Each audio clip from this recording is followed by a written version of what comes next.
सांगतो मी बातमी होते रावसाहेब दानवे यांची, असं वक्तव्य कल्याण काळेंनी केलंय। याच्यासाठी काय करावं लागतं ते दानवेंना विचारणार असं कल्याण काळे म्हणालेत।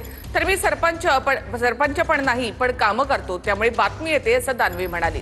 मला अजून लोकसभा सांभाळायची आहे असं रावसाहेब दानवेंनी म्हटलंय। बावनकुळे साहेब काम मंजूर करून आणतो। बावनकुळे साहेब, संतोष दानवे आणि मी, आणि बातमी येते रावसाहेब दानवे पाटलांनी काम मंजूर करून आणलं। मला एक कळलं ना संतोष भाऊ,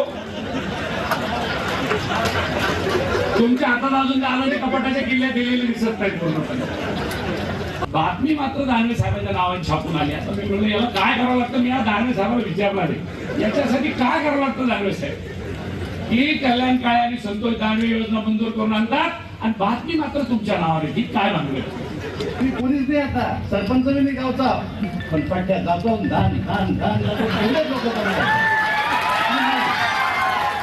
त्याच्यावर माझी बातमी येणार ना, माझी बातमी का मी नाही गेलो, नाही बातमी आली मग सांगा।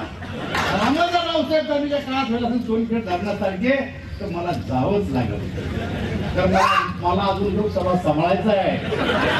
मी सोडला नाही, पळवलं मी सोडलं नाही, त्यामुळे तुम्ही चिंता करू नका, तुम्ही दोघेही माझ्या